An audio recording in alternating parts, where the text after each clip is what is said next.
Pero yo tenía que reivindicarlo, tenía que reivindicar. Esto no solamente es cumbia peruana, esta es cumbia amazónica, esta es cumbia de mi tierra, esta es cumbia de Loreto, este es caliente.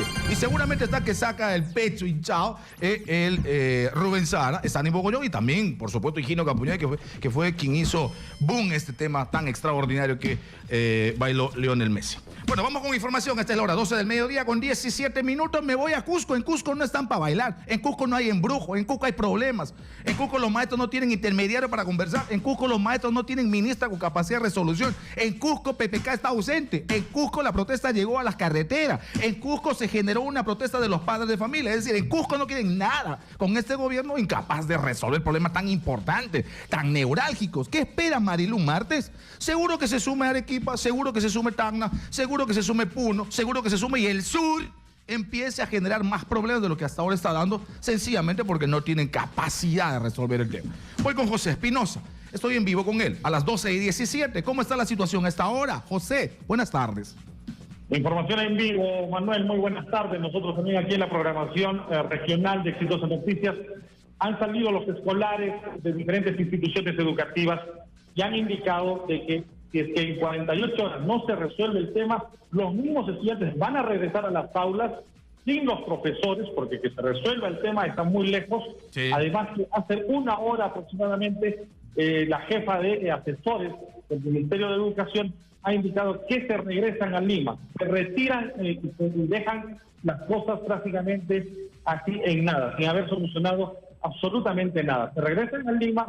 Desde Lima van a procurar de repente hacer algo, pero yo realmente lo dudo. Pero en 48 horas no se resuelve el tema. Los escolares de las principales instituciones educativas de la ciudad del Cusco y del departamento, porque mañana llegan de Chumililcas, de Urubamba, de Canchi, escolares, para solicitar de que se solucione este problema del magisterio.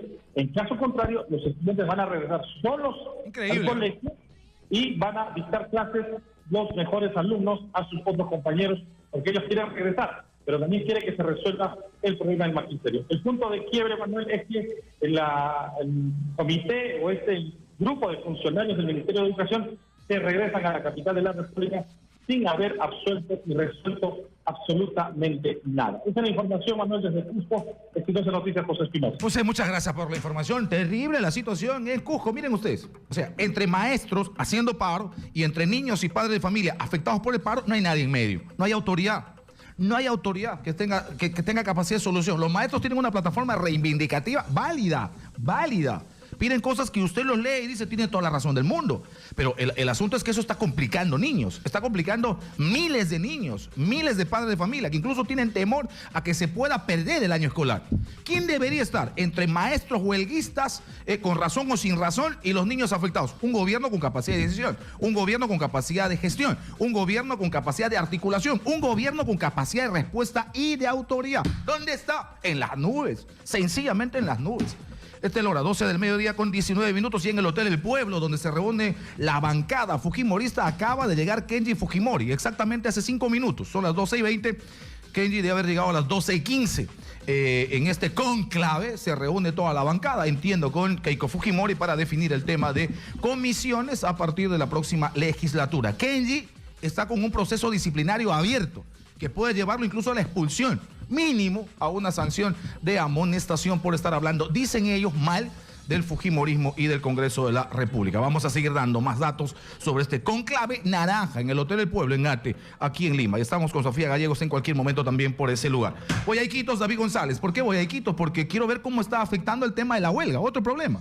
Marilu Martes no resuelve el tema de educación y está esperando que todo el sur se complique, porque se va a complicar. No hay que ser ni alumno de Agatha Liz ni de nadie. Se va a complicar. Ya se está complicando. Tiene 20 días de huelga y no resuelven.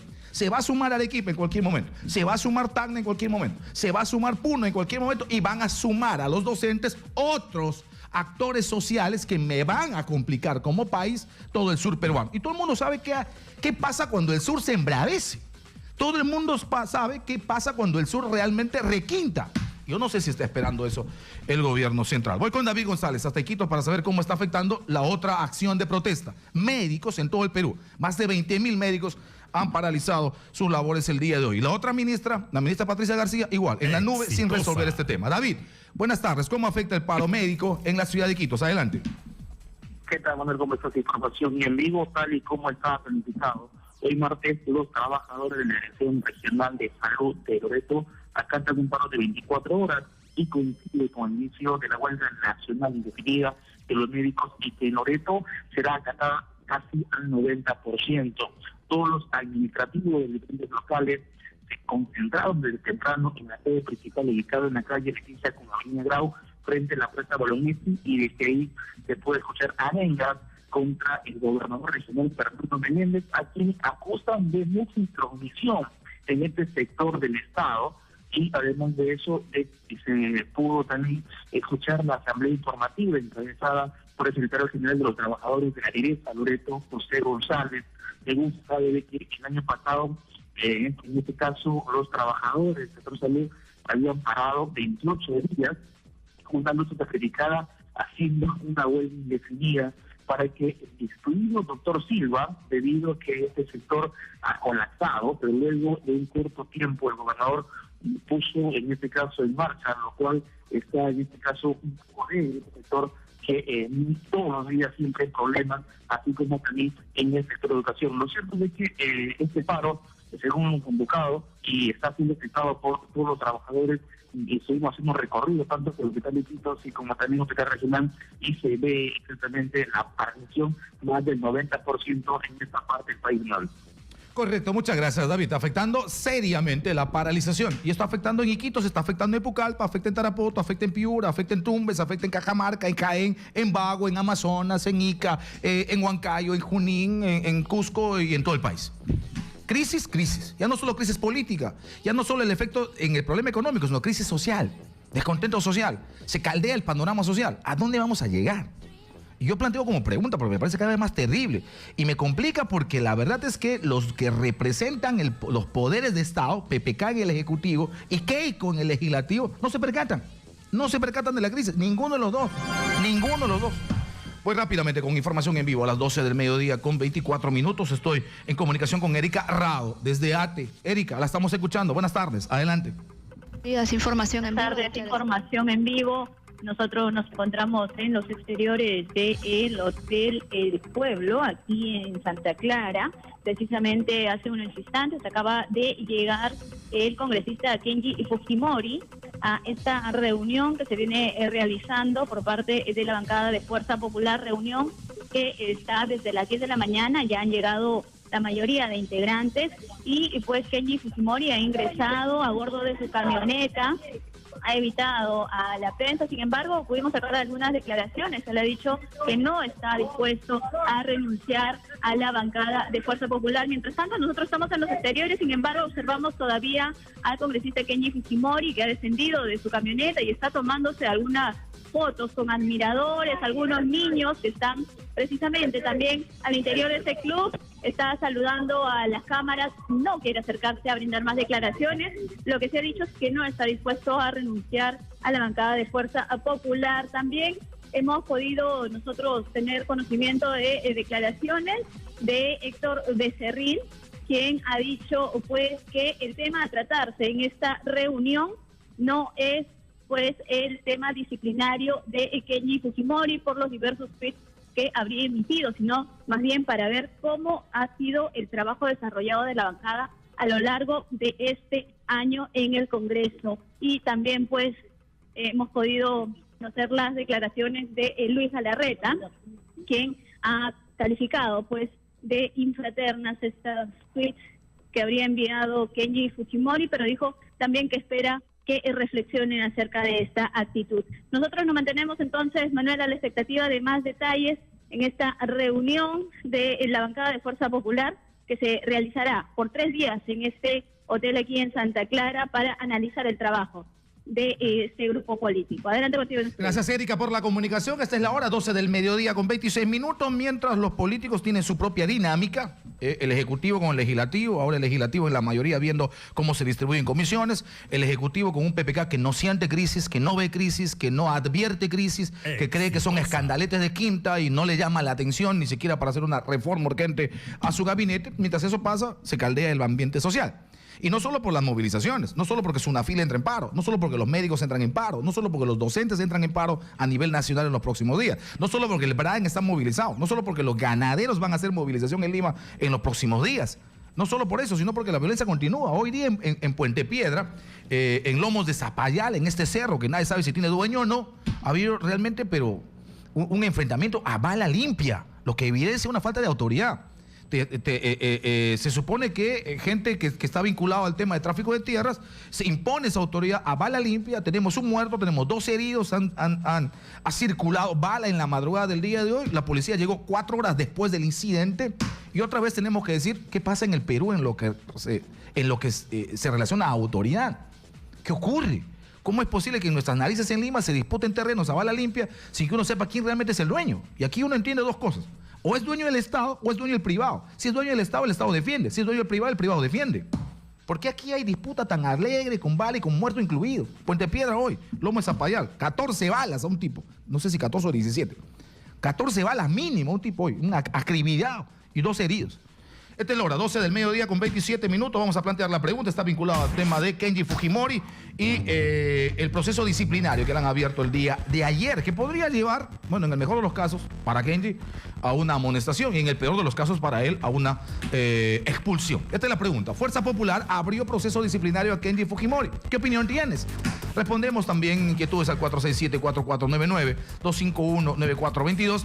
Y la pregunta podemos alternar, como siempre, a través del Facebook, Exitosa Noticias, y a través del Twitter, @ExitosaP. Línea abierta, conversamos antes de ir a la pausa, 467-4499, 251-9422. Talara, 103.9, un abrazo a todos. Bienvenidos y gracias por la sintonía. Hola, buenas tardes. Aló, buenas tardes. Aló, buenas tardes. ¿Cómo está? La escucho, dígame, ¿qué tal? Manuel Rosas. Dígame, adelante. En primer lugar, Manuel Rosas, quiero manifestarme sobre la lucha del magisterio. La lucha del magisterio se viene desarrollándose de menos a más y yo creo que esto ya va a rebasar. Y hace rato escuché decirle, no sé si esta lucha tiene razón o no tiene razón. Quiero manifestarme que esta lucha sí tiene razón. Y la grandeza razón de los maestros, quien habla es una maestra de Huánuco, y que acá en Huánuco también ya los maestros están reuniéndose y están ya poniéndose de acuerdo para enlazarnos a la lucha nacional que se viene para el 12 de julio, a las 00 horas, casi 14 regiones o 15, si no me equivoco, regiones estarán entrando el día 12 de julio a las 00 horas. ¿Cuál es la razón? La razón es que este gobierno, con el anterior gobierno, ya han despedido más de 40,000 maestros. Lo que no se quiere hablar es de los despidos, esos están escondiéndose, eso lo están encarpetando. Entonces nosotros queremos manifestar y expresarnos claramente por qué esta lucha nacional tiene razón. La razón es de que hay una ley genocida, una ley recalcitrante, una ley realmente que vulnera y liquida derechos, lo principal que es el derecho del nombramiento. Ha estocado a más de 40,000 maestros en sus ojos del ministro de Educación anterior, el señor Jaime Saavedra, a quien el señor Nicolás Lucas la llamó estrella. Nosotros repudiamos a ese ministro que le consideró estrella, pero lamentablemente esta estrella ha acabado estrellado. En ese sentido, también ha despedido más de 15,000 directores y que los directores, sus despidos están en los fueros judiciales esperando una... Ahora, usted confirma que de todas maneras la próxima semana, al 12 o al 13, se pliegan a la acción de protesta que se realiza en el Cusco, por lo menos entre 13 a 14 regiones más. Es decir, 13 regiones más e iniciarían huelga a partir de la próxima semana. De julio, Manuel Rosas, a las 00 horas, 15 regiones entran a la lucha. 15 regiones. Bueno, no es de hecho una buena noticia, no hay ninguna duda. Eso no significa estar en contra o a favor del magisterio. No es una buena noticia que tengamos un magisterio paralizado. ¿Para quién es una buena noticia? Bueno, ahora, eso también nos lleva a evaluar un asunto. Gracias por la llamada y le agradezco mucho por alcanzarnos esta información. Que ojalá no sea verdad. ¿Y por qué les digo que no sea verdad? Porque no puede ser que se castigue a los niños. Pero uno tiene que evaluar también que los docentes llegan a un nivel de protesta, llegan a una acción de protesta, llegan a un nivel de paralización y de afectación del derecho a la educación de los niños, porque no se les escucha, porque no se les atiende. Usted mira, no, pero el maestro es huelguista, no, pero el maestro es halagán, no, pero el maestro es ocioso, no, pero el maestro no estudia. Todas esas estigmatizaciones que hemos hecho del docente a lo largo de todo el tiempo, porque lo que se ha querido es, lamentablemente, percudir su acción de protesta. La realidad es que, como ustedes se dan cuenta en el país, si el primer problema o el más importante es la educación, el maestro es la última rueda del coche. En el sistema, en la visión, en el modelo, en la lógica de desarrollo del Perú, el maestro está ni siquiera como cuarta rueda del coche, debe estar como quinta. Es decir, es la rueda de repuesto, ni siquiera como rueda del coche. Y bueno, vamos a ver lo que pasa, porque insisto, Marilu Martes no puede resolver el tema de Cusco, que tiene más de 20 días, se le pliega próximamente, probablemente al equipo la próxima semana, y parece ser que se le pliegan más regiones la próxima semana, lo cual va a significar, insisto, más crisis social. Esta es la hora, 12 del mediodía con 32 minutos, una llamada más, Tania, o vamos a la pausa. Vamos a la pausa. Retornamos, por supuesto, tenemos más información. Estamos en Tacna 98.1, estamos en Cañete 99.9, estamos en Huaral 96.9, estamos en Tarapoto 100.1 y estamos en Pacasmayo 107.3 en todo el Perú. Radio Exitosa, una sola voz. Exitosa Noticias con Manuel Rosas. Esta es la hora en todo el Perú, estamos a las 12 del mediodía con 36 minutos, Perú, esta es la hora, 12:36, 107.1 de la FM en sintonía total desde nuestra frecuencia aquí en Lima, 95.5. Estoy en estudios con el doctor Walter Albán, director de Proética. Vamos a hablar del señor Alarcón, del excontralor. Hoy se ha oficializado ya la decisión del Congreso de la República respecto a su remoción y a la vacancia en el cargo. Y bueno, y sobre lo que acaba de decir hace unos minutos su abogado, el señor Abanto, quien ha señalado que lo que ha hecho el Congreso es definitivamente ilegal, anticonstitucional, que violenta todo proceso y de respeto elemental al debido proceso y además a derechos constitucionales de Edgar Alarcón. Y que mañana están presentando un recurso constitucional en el juzgado que corresponde, un amparo. ¿Cómo está, doctor Albán? Buenas tardes. Buenas tardes, gracias por la invitación. Creo que efectivamente, digamos, el trabajo de todo abogado es tratar hasta el final de plantear los puntos que le interesan a su patrocinado. Pero en rigor se tenía ya precedentes en el Congreso y precisamente la demora que de alguna forma se produjo para retirar del cargo a una persona que por todos, digamos, todos los antecedentes y todas las cosas que pudieron conocerse en los últimos meses, ya hacía evidente que no podía continuar al frente de la Contraloría, fue para respetar el debido proceso. O sea, lo que ha habido en rigor es un procedimiento un poco lento, si se quiere, para lo que se podría haber esperado, pero que obedecía precisamente a no caer en algún tipo de afectación o de, digamos, riesgo de que esto pudiera ser luego cuestionado. Ahora, dos cosas ha dicho el doctor Abanto. Una, el tema del debido proceso y el derecho a la defensa. Y dos, el asunto de que el Congreso no ha establecido en las causales de faltas graves las que establece la ley orgánica de la Contraloría. Porque la ley orgánica de la Contraloría establece tres causas graves o tres causales de gravedad. Ninguno de los tres es la que pone el Congreso. ¿Es atendible eso? No, porque entre otras cosas la ley orgánica de la Contraloría dice que quien ejerce el cargo de Contralor debe tener una conducta intachable, debe tener, digamos, una muy consistente reputación como persona de profundas convicciones éticas. Nada de esto ocurre con una persona que se comporta como se ha venido comportando este señor, que ha utilizado a la Contraloría para tratar de permanecer en el puesto. Pero no es esa razón la que invoca el Congreso, ¿o sí? No, en el fondo yo estoy haciendo una explicación de las cuestiones que han estado de por medio y que digo, basta eso, de acuerdo a lo que establece la ley orgánica para señalar de que este señor no podía continuar. Ahora, el Congreso específicamente ha hecho referencia a cuestiones que están muy claras, que también transgreden la ley orgánica. Por ejemplo, el tema de los autos, de las compras indebidas a proveedor de la Contraloría, a la situación de la persona que él beneficiaba después de que fue cesada en su cargo en la Contraloría, pero para pasar a una función vinculada también a control en una municipalidad. En fin, o sea, ahora, había un rosario de cosas. Ahora, doctor Albán, estamos en Perú y a veces uno no sabe si en Perú es Macondo. Y la verdad es que es probable que el Poder Judicial finalmente termine amparando su recurso. Es decir, van a presentar mañana un recurso de amparo por violación de derechos constitucionales. ¿Qué pasa si se ampara y qué pasa si el Poder Judicial? Claro, eso puede terminar finalmente en el Tribunal Constitucional. Pero ¿qué pasa si finalmente desde el Poder Judicial, la Suprema y el Tribunal Constitucional terminan diciendo, sí señor, el proceso es viciado, el proceso no está bien, y nos reponen un contralor que por supuesto lo que tiene, incluso los propios fujimoristas que no han podido sostenerlo, ¿no? Tienen también el rechazo? O sea, ¿qué ocurriría?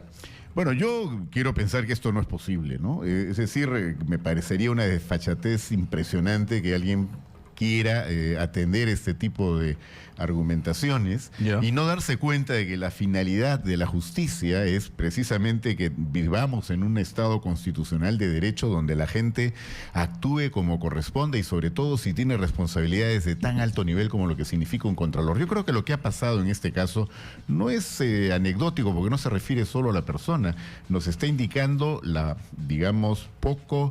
poca convicción que hay en quienes tienen que tomar decisiones en su momento de hacer las cosas como debe ocurrir. ¿No es cierto? O sea, cuando se eligió a esta persona ya era un riesgo enorme porque se hizo entre gallos y medianoche, a nadie le preocupó saber cuál era la trayectoria. Si se hubiera investigado un poquito, hubiera quedado claro que no era una persona idónea. O por lo menos si se hubiera actuado hace 8 meses cuando el señor Grados presentó a la Comisión Permanente del Congreso de la República las primeras denuncias. Pero por si se hubiese atendido eso, si se hubiese derivado a la Comisión de Fiscalización como corresponde o en la misma Comisión Permanente se hubiese decidido lo que ya se ha hecho ahora, no hubiésemos pasado por este hazmerreír en el que lamentablemente termina estando el Perú, ¿no? Y miremos un poco el comportamiento de este señor. ¿Cómo ha podido él, ¿no?, tan rápidamente modificar, digamos, los temperamentos de quienes en algún momento cuando fue elegido dijeron que en 15 días lo sacaban? Porque obviamente se sentían atropellados de la forma como había sido en ese momento electo. Pero luego inmediatamente pasa a tener un respaldo impresionante y luego hay una serie de cosas que no se explican solas, ¿no? Por ejemplo, la investigación en torno a la compra de las computadoras en el Congreso, que él mismo las rechazó ya como un tema de importancia, porque dijo que 5 millones no era nada. Ahora, sí, pues qué cosa que queda ahí para la historia, ¿no? Ahora, pero él sale de la Contraloría, pero él es un profesional de carrera, es decir, me parece que tiene incluso un cargo importante en el nivel de gerencia. Asume momentáneamente, entiendo, el vicecontralor. La participación de Edgar Alarcón podría parecer la del señor Moreno, que habiendo estado, por supuesto, sancionado, digamos, regresó nuevamente a ejercer el cargo y tenía participación, tenía incidencia en lo que podría decir desde la Contraloría, en el otro caso desde el Ministerio de Salud. Bueno, yo esperaría de que la experiencia precisamente de lo de Moreno enseñe ahora que eso no se puede aceptar. Y creo que quien está ahora al frente de la Contraloría tiene como primera responsabilidad impedir que el señor Alarcón regrese. Ya lo hemos señalado desde Proética, Alarcón le ha hecho un enorme daño a la Contraloría, o sea, la Contraloría como institución. Como institución, y por supuesto que el daño todavía allí, digamos, permanece y hay que no solo ir a una cuestión de cambio de personas, también hay que revisar todo el sistema de control en el Perú. Pero lo peor que podría ocurrir es que el señor Alarcón tenga acceso a documentos, a influencias, a cuestiones que sin duda son importantes ahora de evaluar y de poder investigar a fondo para precisamente esclarecer una serie de cargos que se han formulado y que tienen que ver con su actuación como de hecho, lo primero que se hizo luego de conocerse el resultado en el Congreso ha sido un proceso administrativo contra Walter Grados, firmado por él y por la gerencia de es una vergüenza, ¿no? Y cuando lo cual le pone la guillotina cerca al cuello al señor Grados, que va a terminar probablemente, si es que hay incidencia y permanencia del señor Alarcón, le puede poner en la calle. Bueno, yo creo que ahí, por ejemplo, decir, no te metas a denunciar. La persona responsable, que entiendo que es de la Oficina de Recursos Humanos de la Contraloría, tendría que ser inmediatamente también sancionada, investigada y sancionada, porque hay una norma. ¿Pero quién que lo va a hacer? aprobado, el señor Yupanqui, que es cercanísimo colaborador del control. Le toca pedir que eso se cumpla, y si no, este señor también tendrá que ser evaluado, porque en el fondo sabemos ya de que no es solo la persona del Contralor, sino que hay otra gente que ha trabajado muy de la mano con él y se presta a este tipo de juegos. Recordemos que se ha aprobado una norma hace poco para proteger a quienes denuncian actos de corrupción dentro de una institución. ¿Quién ha estado pidiendo esa protección? Y la primera consecuencia de eso es que no lo pueden despedir de su puesto, ni lo pueden sancionar. Qué vergüenza, ¿no es cierto?, que el órgano contralor del país la tome contra quien hizo la denuncia. Ahora, el proceso administrativo contra Edgar Alarcón debería iniciarse inmediatamente, porque además ese es el otro acuerdo tomado por el Congreso Congreso de la República. O sea, derivar todos los actuados para iniciar el proceso administrativo, y se supone que esta gerencia de recursos humanos debería iniciar el proceso no a Walter Grau, sino al señor Edgar Alarcón. Por supuesto, y preventivamente impedir que pueda tener acceso a nada, porque si no, las pruebas pueden desaparecer también. Ok, muy bien. Espérenme un segundo porque tengo que dar esta información. Esta es la hora. Estamos a las 12 del mediodía con 43 minutos. Kenji Fujimori, como les informabas, ha llegado al cónclave del pueblo y acaba de tuitear, es lo que ha dicho. Ya en el Hotel El Pueblo, enterándome de mi sorprendente proceso disciplinario, les adelanto lo siguiente: soy inocente. Parafraseando a su señor padre, a su idolatrado padre. Les adelanto lo siguiente: soy inocente. De eso va la pregunta, por si acaso vamos a conversar con ustedes a través de redes en Exitosa Noticias. ¡Soy inocente! Es lo que acaba de decir Ken, parafraseando a su idolatrado padre. Muy bien. Bueno, doctor Albán, pero hay una coyuntura fuera de todo lo que hemos señalado. No sé si esta es la mejor coyuntura, porque lo que tenemos ahora es lo siguiente: una Contraloría por angas o por mangas debilitada, con ya no un contralor titular, sino un vicecontralor que ejerce contralor. Y ocurre que ese debilitamiento pasa cuando hay que trabajar 20.000 millones de soles en el tema de la reconstrucción. Es decir, cuando más se necesitan ojos, cuando más se necesita fiscalización. Parecería para cualquier mal pensado que esta jugada termina bendiciendo al gobierno, que no sé si va a tener el celo de control y de fiscalización que debía con este nivel de Contraloría que hoy estamos. Bueno, pero es que esto no es producto solo del señor Alarcón, ¿no es cierto? Él le ha hecho mucho daño a la Contraloría porque ha profundizado una situación que ya no era buena. Y yo creo que esa gente malpensada debería recordar que la Contraloría hace tiempo que no descubre nada importante. Todos los temas grandes de corrupción en el país han salido por investigación de periodismo independiente o porque lo ha sacado, digamos, alguna autoridad extranjera. Pero, y bueno, en su cuota y en lo que corresponde al Ministerio Público en el Perú, pero de la Contraloría hemos tenido algo realmente valioso. Por eso es que digo que hay que ir a una reforma de hecho, los últimos completa. Han estado y en ese sentido ha hecho bien el señor, el responsable del proceso de reconstrucción, que es Pablo de la Flor, de decir: no me conformo con los mecanismos de control estatal, yo quiero vigilancia ciudadana, porque la vigilancia ciudadana supone que ya no es el Estado, sino la organización de la sociedad civil la que tiene que actuar para cuidar cada sol que se gasta en las diferentes obras que se puedan haber establecido como parte del programa. Por eso, desde Transparencia, también con Proética y la Universidad del Pacífico y la Católica, hemos creado este observatorio de integridad, donde ahora estamos abocados a tratar de armar redes ciudadanas. Hemos viajado a Trujillo, hemos viajado a Piura. Ah, qué bueno. Estamos por viajar pronto a Huarmey, a Lambayeque, porque hay que hacer, y ahí está la gente que tiene que vigilar. Y lo que hay ahora son instrumentos que la tecnología facilita, que entonces creo que nos pueden colocar en una nueva etapa. Ya no más tener que depender solamente de una entidad estatal que, como en este caso, requiere una reforma absoluta. Pero también mientras se hace la reforma, igual necesitamos urgentemente que Ejecutivo y Legislativo se pongan de acuerdo con un titular de Contraloría, ¿no? Por supuesto, ese es el primer punto, me imagino yo, de la conversación que van a tener ahora. Porque un Contralor encargado es evidentemente un personaje débil, no va a poder hacerlo. Sobre todo después de estas fricciones políticas, está clarísimo que no va a poder ni para la derecha ni para la izquierda y va a estar amordazado por todos lados.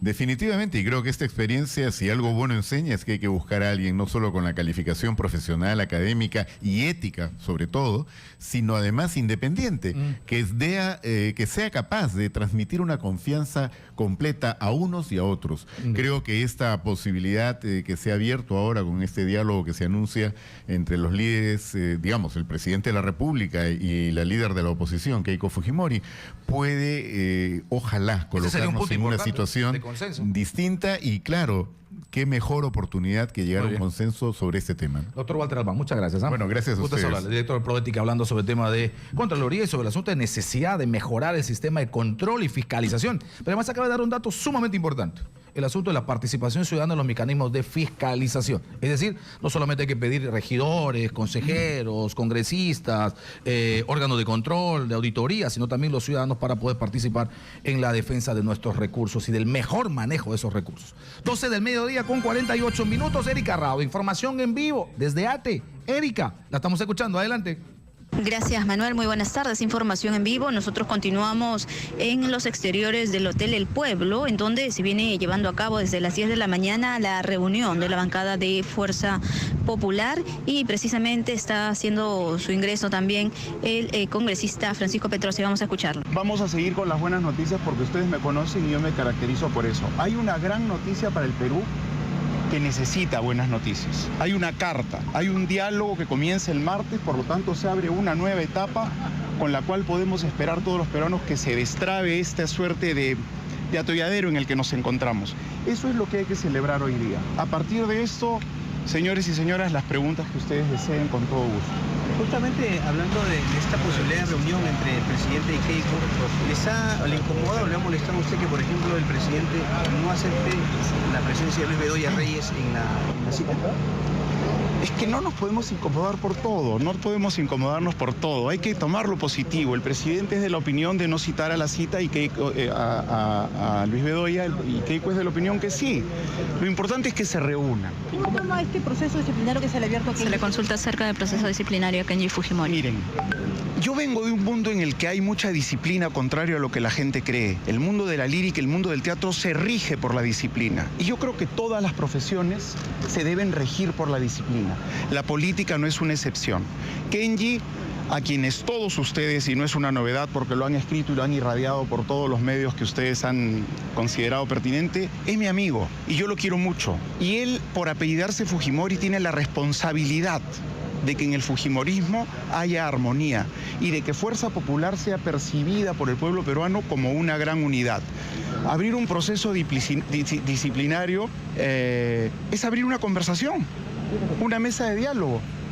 Bien, han sido declaraciones del parlamentario Francisco Petrossi, integrante también de la bancada de Fuerza Popular, a su llegada a este hotel aquí en Santa Clara, en donde se realiza esta reunión de este grupo político. Informó Erika Rado, Exitosa Noticias. Gracias, Erika. Bueno, por más optimista que sea y positivo que sea, en buena hora el señor Petrossi, está clarísimo que un proceso disciplinario tiene que terminar en eso, en una sanción.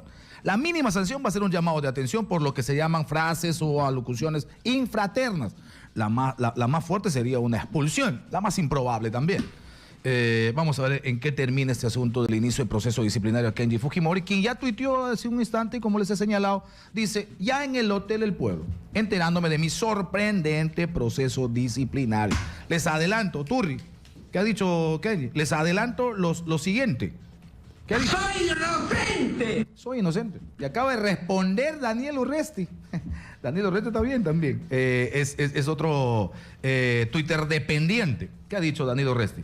Ja, ja, ja, se ríe. Brillante respuesta. Quien es capaz de bromear de sí mismo demuestra inteligencia. Se refiere, por supuesto, a la respuesta de Kenji Fujimori, parafraseando a su idolatrado padre. Soy inocente. La frase que todo el mundo sabe. A ver, ponla otra vez. ¡Soy inocente! Bueno, donde no hay muchos inocentes parece que es en la Contraloría General de la República, por lo que Julio Cifuentes ha señalado. ¿Quién es Julio Cifuentes? Ex auditor de la Contraloría General de la República. Él ha dicho una cosa: así saquen a Alarcón, hay una cúpula que arregla todo en la Contraloría.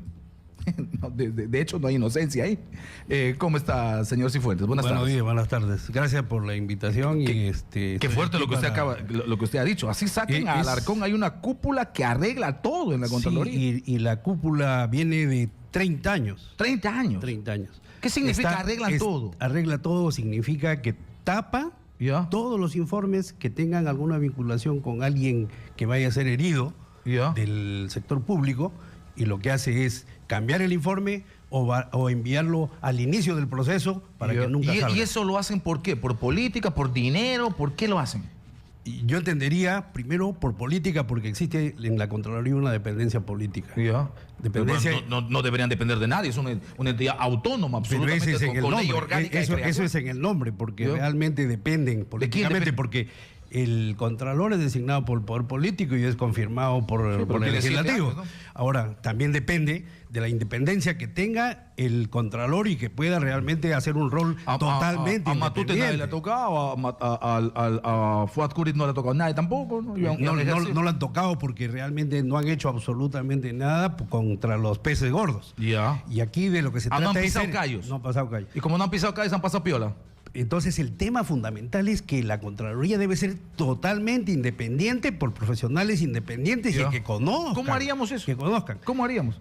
Primero, porque yo digo, la Contraloría tiene ley orgánica, se rige en función de su ley orgánica, ese es un marco de autonomía absoluta. Es verdad que su elección viene del Congreso, pero no hay rango jerárquico. De acuerdo. La independencia primero es porque realmente haya una persona que conozca lo que pasa en el Sistema Nacional de Control y la Contraloría, que conozca, que tenga experiencia. Bueno, Edgar Alarcón era ideal porque tiene 20 y pico años en la Contraloría. Sí, pero su experiencia era de ser contador y de manejar temas administrativos, absolutamente nada del frente de control. Ha sido vicecontralor, ha sido gerente. Pero ninguno de ellos, todos ellos han nacido y crecido en la Contraloría. ¿Y qué experiencia tienen? No tienen absolutamente nada. No tienen ninguna experiencia, ni prácticas, ni como auditor. Entonces, ¿ante qué nos vemos? ¿Y qué pasa? También, lo que pasa es que el Estado, el Ejecutivo, con el control tienen tareas traslapadas, y eso que ocurre con el tema de Chinchero. Sí. Le dan la potestad a la Contraloría para que dé la venia a una adenda. Pero eso es una burrada de PPK, es una grandísima burrada de PPK, y hay que decirlo con No, lo que pasa es que la ley... ¿Cómo le van a dar al Contralor la responsabilidad de santificar una adenda? No, pero lo que pasa es que la ley le permite que la Contraloría le dé la buena... Escúchame. Le dé la buena la autorización a algo que el Ejecutivo debiera de tener su independencia total para tomar las decisiones que tenga que tomar, y el control actuar en forma preventiva y concurrente cuando le toque. Pero no tiene que ser que la ley le otorga la facultad a la Contraloría. Al final, ¿qué? La Contraloría es gestor. Que gobierne. Eso no puede ser. Claro. El control tiene que ir paralelo. Pero no por culpa de Contralor, eso ha pasado por culpa y ahí lo que tenemos que hacer es cambiar la ley para que la Contraloría tenga que ejercitar su función, su rol, y el Ejecutivo su rol, y el Legislativo también. Entonces no puede ser que esté traslapado que la Contraloría dé autorizaciones a cosas que el Ejecutivo tiene que ejercitar la gestión y rendir cuentas por su actuación. Nadie me ha podido responder cuál es el cargo que va a tener Edgar Alarcón ahora que fue defenestrado de la Contraloría. Él dice que va a salir, ¿cómo se llama? Que va a ocupar nuevamente su cargo. Pero ¿cuál es su cargo? ¿Gerente? No. Habrá que ir buscando hacia atrás que era asistente de tesorería. Usted que conoce al monstruo por dentro, este señor Yupanqui, que es vicecontralor y que ahora ejercerá la función de Contraloría, ¿tendrá independencia, autoridad para que no sea pisoteado? Absolutamente no. Lo que va a seguir manejando la Contraloría. Y también Fuad Curi, que sigue manejando. Fuad Curi sigue manejando la Contraloría. Y además, Fuad Curi, junto con Alarcón y con los Yupanquis y con los Toledos, han hecho 3 edificios. ¿Sabe Dios qué cosa ha pasado ahí? Ya está diciendo en caretas que sean que la asignación de los constructores realmente ha sido prácticamente a dedo. ¿Se refiere al edificio de la Arequipa? El edificio de Arequipa, de la Escuela Nacional de Control, y el edificio en él, y otro edificio nuevo. El de Sumaría cerca al seguro. Exactamente. ¿Cuántos millones se han gastado ahí? Millones. Y entonces, de repente ha ido a parar, ya sabemos dónde, todo lo que se ha transmitido. Pero yo quiero precisar un tema. La corrupción realmente le ha hecho mucho daño al país. Sí. Le ha hecho tanto daño en que realmente en la economía, ya 2 o 3 puntos de la economía está parado por la corrupción, por Odebrecht. Ya los 10 millones que decía Fuad Curi, en el gobierno de los tecnócratas la economía no funciona. Los 10 millones que te decía Fuad Curi se han quedado chiquitos en cuanto a afectar a la economía del país. Le está afectando al crecimiento, le está afectando al desempleo, a la seguridad ciudadana. Ya realmente tenemos bastante de este tema. Ahora, no me deje con la duda, señor Cifuentes, porque yo quiero regresar al tema central. Una cúpula que arregla todo. ¿Cómo se arregla? Eso quiero saber. O sea, ¿cómo hacen? A ver, voy a un municipio, voy a un gobierno regional. Porque la lógica es que hay por ejemplo, oficinas descentralizadas de Contraloría, hay auditores, hay órganos de control interno en las instituciones. Detectan una cosa, la Contraloría entra. ¿Qué hacen? La Contraloría lo tapa, o en todo caso, como el caso de los limpios de la corrupción, a los jefes de OSI de Chiclayo, por descubrir o por decir a la Contraloría, los sacaron de la Contraloría. Esa es la época de Curi, cuando descubrí, por supuesto, pero así ha sido toda la vida. Cuando yo descubro el fraude de Susana Villarán con sus allegados en la Caja Metropolitana, ¿qué es la Contraloría? Me despide. Y así... Cuando usted descubre un problema de irregularidad en la Caja Metropolitana, le despide. O sea, en vez de decirle, señor auditor, qué bueno. Y que debieron de haberme premiado por haber hecho trabajo, pero a nosotros nos despiden. Y eso ocurre permanentemente. Eso también ha hecho Curi, ¿no? Por supuesto. Curi, Alarcón. Lo cual significa que con Curi arreglaron para que usted lo voten. Exactamente. No puedo creer. Por supuesto. ¿Y cuántas veces yo Y con la camarada, Susana. No puedo creer. En el año 2012, toda esta camarilla que está hoy día, que es una mafia, junto con el Contralor que se dejó sumar, me mandaron a la Caja Metropolitana. ¿Y qué? Por decirle, o sea, no importa quién entre, porque lo que hay es una cúpula que maneja una organización dentro. Exactamente. Y estamos hablando entonces de trabajadores de carrera. Por eso. De auditores por eso de carrera. Yo lo que quisiera que me dejen un minuto para decir, por favor, lo que realmente se debe de hacer en la reforma, en la reestructuración de la ahora que estamos hablando de la necesidad de reformar el órgano de control. El primer tema fundamental es que ya realmente basta que la Contraloría forme parte del proceso de decisión. Tiene que tomar su rol de control preventivo, concurrente, punto. Primera cosa importante. Nada de decisión, el órgano de control concurrente de lo que significan los preventivo y concurrente y punto. Perfecto. ¿Qué más? Y tiene que haber un criterio fundamental que hoy día nadie lo toma, que es el costo-beneficio para el país. Si el costo realmente de una obra, de una cuestión, son menores que los beneficios, ese criterio tiene que prevalecer. Hay que ser proactivo, no podemos ser negativos porque la economía se está aguantando. Acá tenemos que ir para adelante el auditor junto con la economía, con los economistas y el ejecutivo. El otro tema es que tiene que haber independencia. No puede ser posible que esté traslapados los roles de la Contraloría con el ejecutivo.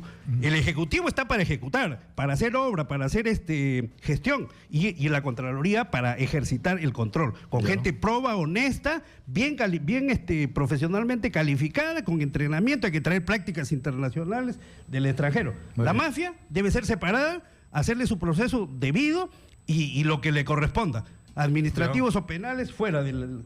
El foco del control debe ser preventivo y concurrente. Correcto. Y destinar el 80% de los recursos a esa situación. Muy bien. El histórico debe quedar en un 20% ¿cómo se llama? En lo menos importante.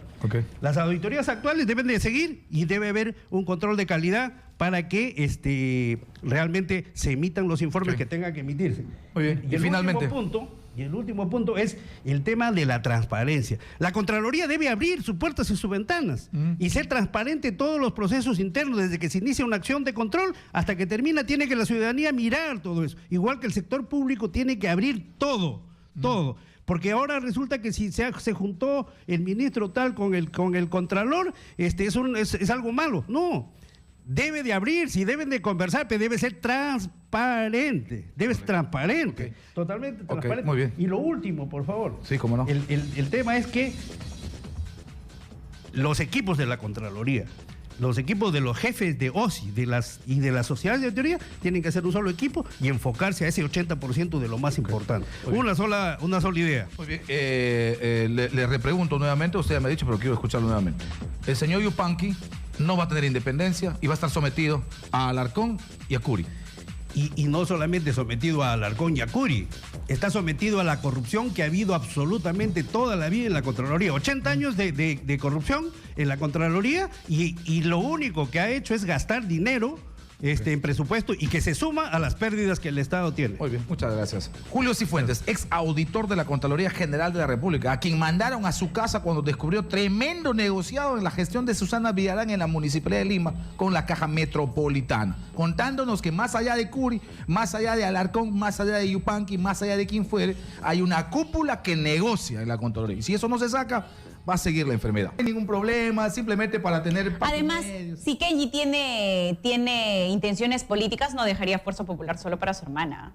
Se tiene que llevar su tajada ahí. Ajá. Por otro lado, Luis Igreda nos dice que se cumpla el reglamento interno, pero ya se sabe que Kenji Fujimori no está de acuerdo con muchas cosas que su bancada decide y es bueno que lo diga. Menciona porque cree que es saludable. La pregunta es ¿cuál reglamento?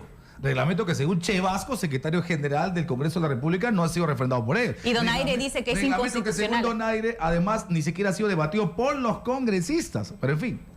Bueno, ahí están las cositas, pues, de Fuerza Popular. Lino Jara Infantes nos dice, las verdades que dice Kenji les duele a todos los sobones de Keiko, dice, porque si él se lanza candidato van a desaparecer, dice Galarreta, Salgado, Tubino, Chagón, Becerril, etcétera. Dice que no permiten que haya democracia en su partido, piensan que siguen en los 90 y quieren callar a todo el mundo que no piensa como ellos, que están equivocados y ojalá reestructure el partido. A ver, por otro lado, Mirta Elena nos Él es un joven congresista que fue el más votado y deben respetarlo por sus opiniones. Los más viejos congresistas ya deben salir porque solo pasan peleando y no dejan avanzar al Perú. Queremos un Congreso moderno. Muchas gracias, dice ella. Bueno, acá nosotros leemos las opiniones de todo. Y vamos a seguir interactuando a través del Facebook Exitosa Noticias y a través del Twitter @ExitosaP. Gracias, Gina. A ti, Manuel. Ahora, una cosa que dijo Lucar y que yo lo suscribo, y a propósito de lo que ha señalado la ex premier Ana Jara. En esta radio, en una entrevista con Nicolás Lucar, Víctor Andrés García Belaúnde llamó autista a Kenji Fujimori. Pero al llamarlo autista lo llamó de una manera como una manera de desacreditarle, es decir, de adjetivar, poniendo el autismo, que es una enfermedad que tienen miles de niños y personas en el Perú, como un estigma malo. Como cuando antes decíamos, este parece mongolito. Y por supuesto era una estupidez. Porque, y debo decirlo aunque no le gusta al congresista, porque el autismo y la condición de síndrome de Down no es una cosa que tenga que estigmatizarse como una noción negativa, ni de insulto, ni peyorativo, ni descalificativo a nadie. Son condiciones que le dan al ser humano habilidades absolutamente diferentes. Nada más. Es decir, eso de utilizar, es un autista. Por supuesto, no se tiene la idea de a cuánta gente se le está haciendo daño. Enorme daño. Estoy esperando hasta ahora porque le he pedido a Tania que chequee si es que el congresista Víctor Andrés García Belaúnde se disculpa, porque ya basta de utilizar este tipo de adjetivos, que si es autista, que si es mongolito o lo que fuere, atentando sin ninguna duda contra muchísima gente que tienen esta connotación, que tienen esta situación, que insisto, no les descalifica, no los pone en ninguna condición peyorativa ni de menor, sino solamente le ponen condiciones y habilidades absolutamente diferentes a las que, bueno, otras personas tenemos. Esta es la hora, 1:12 p.m, inmediatamente información en vivo. ¿Vamos con quién, Tania? Información en vivo con Sofía Gallegos. Está con la gente de la Federación Médica Peruana que se encuentra en una paralización nacional. Sofía, la estamos escuchando. Buenas tardes. Gracias, Manuel. Así es, efectivamente, nos encontramos en la sede de la Federación Médica. En estos momentos, 200 médicos se encuentran reunidos. Y es que esta mañana, a partir de las 5, más de 23.000 médicos de salud han declarado huelga nacional indefinida. Y todo esto a raíz de realizar varias solicitudes al gobierno, y en particular a la ministra de Salud, Patricia Castilla. Y para ello conversaremos con el doctor Luis Valdariez, secretario general de la Federación Médica Peruana. Doctor, ¿cómo está? Muy buenos días y bienvenido a Raíz Exitosa. ¿Qué es lo que están solicitando en estos momentos? Primero, que la salud pública merezca la atención moral por parte de la gestión del gobierno. Segundo, estamos solicitando que se acabe con la corrupción en el Ministerio de Salud. Estamos pidiendo que el Estado cumpla los pactos acordados con los trabajadores y los médicos del sector. Estamos exigiendo la rectoría del Ministerio de Salud. Estamos exigiendo que se acabe con la destitución de los médicos que reclaman su derecho, como el caso del hospital de la región de Ica. Estamos exigiendo que los hospitales tengan un incremento real del presupuesto. Reunido con el presidente Pablo Kuczynski en su comedor, en su mesa principal, en su hogar, nos dijo: el Estado debe cumplir con la palabra. ¿Y qué está pasando?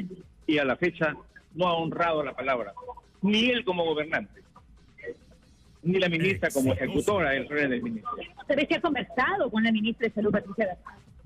¿Ha dado la cara frente a esta situación crítica? Durante 120 días no hemos recibido la atención de la ministra en ninguna reunión. El día previo a la huelga, en una actitud desesperada, nos convoca para decirnos que la posterguemos 24 horas. Jamás, en mis 37 años de médico, he visto que un ministro me diga: dame 24 horas para negociar con el presidente. Esa es la más clara indicación de desconocimiento de gestión pública, de falta de voluntad de resolver los problemas y de incapacidad de gestión. Una consulta más. Queremos saber cuándo, y todo caso, qué es lo que van a resolver en caso que se siga tomando caso omiso a lo que sucede. Estamos iniciando la huelga en momentos en los cuales ya empieza a discutirse en el próximo mes ya el presupuesto del próximo año. Esperemos que el presidente y el primer Zavala nos digan: esta es la propuesta del Ejecutivo para el presupuesto del próximo año. Estos son nuestros requerimientos. Luego, la destitución de la ministra. y el reconocimiento de la escala remunerativa de los médicos. Bien, muchísimas gracias, Manuel. Hemos conversado con el doctor Luis Valdés, secretario general de la Federación Médica Peruana, y él ha sido muy enfático a pedir la destitución del cargo de la ministra Patricia Castilla. Adelante contigo, Manuel. Gracias, Sofi, por la información. Gracias por el contacto. Esta es la hora. Estamos a la 1 de la tarde con 16 minutos. Más información. Estamos con Quintana. Información en vivo con Fidel Quintana. Vamos a Piura. Vamos a ver qué pasa en Piura, donde sin ninguna duda también se acata el paro médico. En qué nivel, cuánta gente está afectando, los hospitales, centros de salud. Fidel, un abrazo. Buenas tardes. Bienvenido. Buenas tardes, desde la ciudad de Piura precisamente, y acabamos de estar en compañía del grupo de la Defensoría del Pueblo a través del señor doctor Orrega Ursula, quien tiene a cargo la ciudad de Piura, inspeccionando precisamente el Hospital Santa Rosa de Piura, donde se desarrolla la huelga médica. Te cuento que de 36 médicos que tiene este hospital, 29 de ellos están en huelga, lo que implica en todo caso que la atención de emergencia, la unidad de cuidados intensivos, tanto de emergencia pediátrica y también de adultos, está funcionando en forma normal. La unidad de dengue también, porque como estamos en emergencia sanitaria, precisamente los médicos han acordado que esto no se debe abandonar. Se siente en las consultas externas, donde son cerca de 300 consultas que se dejan de atender en una paralización como la que se realiza diariamente. La Federación Médica también ha señalado que los hospitales de Sullana, Chulucanas, Paita y Santa Rosa, lógicamente atenderán este tipo de atención que se dará a la población. El Cesamica de Castilla, que es un centro de emergencia para partos, el servicio de emergencia y maternidad viene funcionando de forma normal. Las consultas externas no se están atendiendo, lo que implica, según el resultado que hemos tenido, que 650 médicos acatan a huelga en Piura y unas 10.000 atenciones, considerando Sullana, Chulucanas, Paita y nuestra ciudad de Piura, dejarán de ser atendidas con esta huelga médica que se inició hoy a nivel nacional, y en Piura, de acuerdo a los datos que nos da la Federación Médica y también a lo que hemos observado, estamos llegando casi a un 90% de acatamiento de la huelga en nuestra región Piura, allá en la ciudad de Lima, Radio Exitosa. Muy bien, muchas gracias, Fidel, por la información. En Piura, así es, el acatamiento al 90% significa más complicación y es una región que está con emergencia sanitaria. A Dios gracias, las emergencias y el programa dengue siguen trabajando. Igual, un hospital que tiene 36 médicos y atienda solo 7, ya significa que son cientos, si no miles de pacientes que dejan de atenderse el día de hoy, que arrancó el paro médico en todo el Perú. ¿Cómo está viviendo este paro Cajamarca? Tenemos en vivo a Martín Alvarado a la 1 de la tarde con 18 minutos. Insisto, no solamente está caliente el ambiente político, se calienta el ambiente social. Esto es calles. Esto no es congreso, no es hemiciclo o hemicirco, como llaman algunos. Esto no es gabinete ministerial. Esto no es un asunto de confrontación entre a veces los políticos que le dan la espalda a la gente. Esto es calle. Esto es hospital, donde se vive otro Perú. Fuera de los líos de los políticos que si le sancionan a Kenji o no, o PPK que habla de esto como si fuese, digo, un lío o escandalete de quinta, fuera de las ministras y sus demaneos. Esto es otra cosa. Esto es miles de personas que van a un hospital y encuentran nada. Miles de personas que van a un hospital y no tienen radiografía. Miles de personas que van a un hospital y no tienen medicina. Miles de personas que van a un hospital y no tienen médico, no tienen laboratorio, no tienen reactivos. Y que quieren una operación tienen que esperar 5 o 6 meses. Y por supuesto ahí mejor le mando el cajón. Esa es una realidad, ese es el Perú real, en el que lamentablemente no están mirando los políticos, de uno y de otro lado. Esto es lo que sufre la gente a diario. ¿Cómo está afectando el paro médico? Martín Alvarado en Cajamarca. Buenas tardes, le escucho, adelante. Hola Manuel, buenas tardes. Información en vivo desde Cajamarca. Debemos contarte que más de 100 médicos se han reunido en el patio principal del Hospital Regional de Cajamarca acatando la huelga nacional indefinida convocada por la Federación Médica del Perú. El doctor Oscar Julcamoro, presidente del cuerpo médico de este hospital, indicó que Cajamarca no es ajena a la problemática nacional y que además existe una escasez de insumos para el laboratorio, deudas pendientes, insuficiencia de reactivos y una deuda de más de 3 millones de soles del Seguro Integral de Salud. El hospital cajamarquino, por ejemplo, ahora no cuenta con un médico neumólogo, hace falta una unidad de cuidados intensivos en pediatría y también la contratación de más médicos especialistas. De igual manera, el representante de los médicos de este hospital expresó que el sector salud en el país no debe seguir siendo desplazado. Por ello anunció que en caso el Estado no haga caso a su pliego de reclamos, radicalizarán su medida de protesta.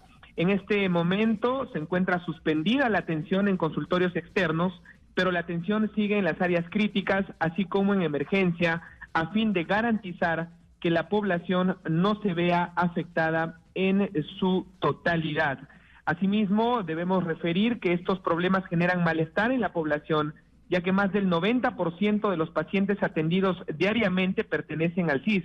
Ante la falta de insumos, deben pagar atención particular en otros establecimientos. Desde Cajamarca informó Martín Alvarado, Exitosa Noticias. Adelante, Manuel. Gracias, Martín. No tienen unidad de cuidados intensivos para niños en un hospital. No tienen unidad de cuidados intensivos para niños. O sea, unidad de cuidados intensivos pediátrica. No la tienen. Cajamarca, la región, no la tienen. No tienen un neumólogo. Es decir, alguien que tiene un problema de pulmones tendrá que ver el médico general. O quizá algún médico general que ha hecho la especialidad desde la clínica, desde los casos, desde la experiencia, desde la repetición de los hechos, no desde la especialidad, que significa 2 años de residencia, 3 años de residencia para, por supuesto, tener los créditos y la preparación académica que corresponde. Y hablo de toda Cajamarca. Pero usted se va a Piura y probablemente tenga un neurocirujano, si es que hay. Usted se va a Puno y de repente hay un nefrólogo, si es que hay. En mi tierra, en Loreto, hay un solo oncólogo. Y encima ese solo oncólogo le han hecho director regional de salud. Y no hay oncólogos. Imagínense. Este es el Perú real. Es el que hay que reflejar. El que está fuera de las discusiones bizantinas, tontas, a veces sin sentido alguno de la clase política. Dígame, ¿de esto no se puede poner de acuerdo? La salud no es importante, la educación no es importante.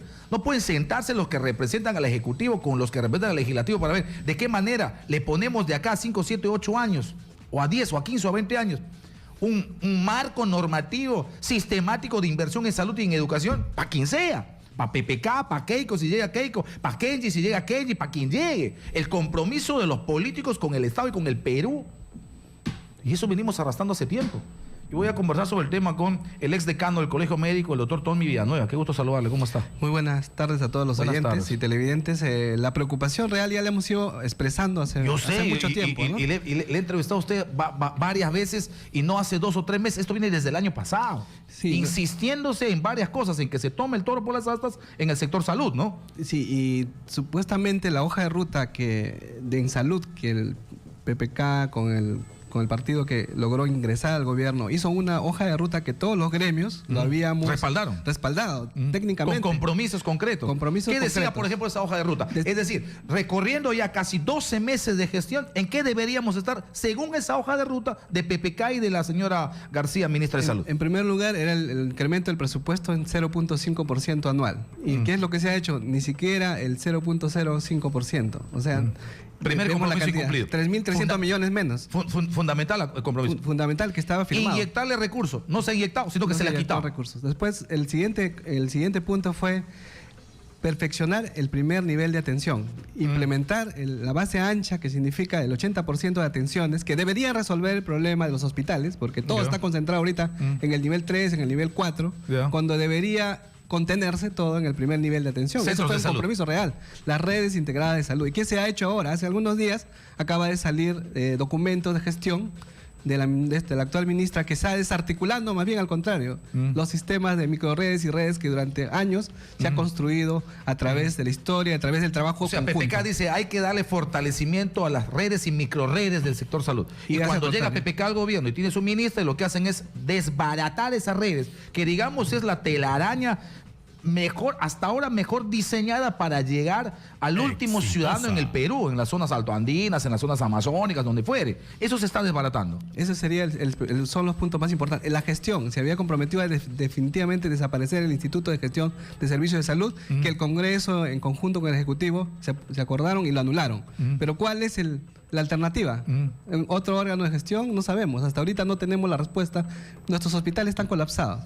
¿Cuántos millones de soles le debe el CIS a los hospitales, más de 700 millones de soles, que se quedó después de este caso de los Moreno Audios, que se desbarató toda una red de corrupción a nivel de los convenios con clínicas privadas. Y que se designó una comisión extraordinaria para la reorganización del CIS y que nadie sabe cómo se reorganizó. En 6 o 7 meses iba a tener un informe. Tenemos ya pasaron más de 10 meses. No hay reorganización, no hay reingeniería, no hay absolutamente Se ha cambiado al director del CIS, porque en vez de mejorar, ¿qué es lo que pasó? Se creó un nuevo tarifario en el cual a los hospitales le daban menos de la tercera parte de lo que daban por los procedimientos. Por ejemplo, una tomografía que pagaba 200 soles, ahora en este tarifario le iban a pagar 30 soles, que no cubría realmente la cantidad de recursos que el hospital gasta. Entonces, las deudas iban a crecer, se iban a multiplicar por 200, por 300. Me da la impresión que tendríamos que concluir, lamentablemente, diciendo que como en educación, como en la economía,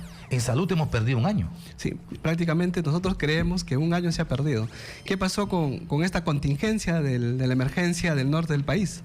Si sabíamos que los hospitales ya estaban colapsados, si sabíamos que las redes estaban colapsadas, no preveímos, ¿no?, las consecuencias que podían traer las epidemias cuando el gremio médico... Tenemos 40 muertos. Lo habíamos dicho, que cuando se va a tomar acciones que ya van a aparecer las epidemias, porque no es necesidad saber mucho de medicina para saber que luego de un desastre natural devastador iban a aparecer la epidemia del dengue, el Zika, la chikungunya, leptospira, enfermedades respiratorias, que ahorita los ciudadanos están sufriendo grandemente. Entonces, no podemos quedar callados los médicos del país ante esta realidad nefasta. Si ya la teníamos con el anterior gobierno, que quiso privatizar el sistema de salud y que luchábamos también para ello, se contuvo eso. Pero ahora se crea un modelo que no tiene forma, es un modelo amorfo que no soluciona realmente las soluciones del país. Sin embargo, el problema con una huelga no se resuelve, con una huelga se agrava. Y hablo desde el paciente, yo soy paciente. Y por supuesto les doy la razón, les doy la razón. O sea, yo voy a hospitales y uno va a hospitales y uno va al hospital casi da ganas de ir llevando su cajón y su certificado de defunción y de repente su seguro fúnebre. Pero no resuelve el tema laboral.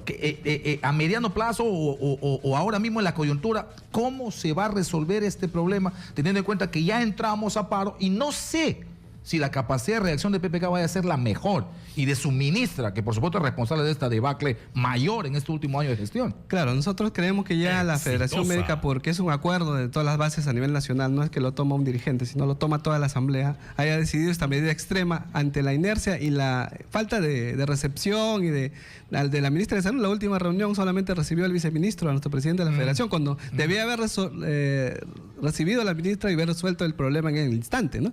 Y también tiene alta responsabilidad política al no recibir a nuestros dirigentes y a no dar soluciones concretas inmediatas, porque eso hace que digamos el gremio en general tenga una actitud frontal. Ahora, una cosa que hay que decir y que es bueno señalarlo es que, como muy pocas veces, la motivación principal en esta huelga no es aumento de sueldos. O sea, hay que señalar. O sea, el punto principal de la movilización de los médicos y de esta acción de protesta, lamentable, porque no está bien o no es lo mejor que nos puede ocurrir, pero es una decisión que se ven empujados los médicos a tomar por las condiciones, no es aumento de sueldo para los médicos, sino aumento de presupuesto para el sector. Lo que significa más hospitales, más centros de salud, más implementación, más médicos, más laboratorios, más equipamiento, más tomografía, más radiografía, más resonancia magnética. Es decir, el sector completo es lo que en general y en primer orden se está pidiendo. Sí, doctor. Y justamente yo empiezo de la hoja de ruta porque ya a un año de evaluación es imposible decir que las cosas están bien, porque a la luz de los resultados, los indicadores y el sistema que vivimos los propios médicos es cada vez más catastrófico. No solamente el paciente está sufriendo, porque yo acabo en el camino a tener una atención de urgencia en un centro de salud, porque soy asmático, tengo una enfermedad de fondo, y no he podido conseguir el medicamento para que me puedan poner en el momento de la emergencia. He tenido que buscar a un colega que me consiga una muestra médica. Imagínense, un médico común y corriente. Y eso pasa todos los días. Lo estamos sufriendo los médicos. Todos los días. O sea, la gente va y tiene una cosa que es concreta.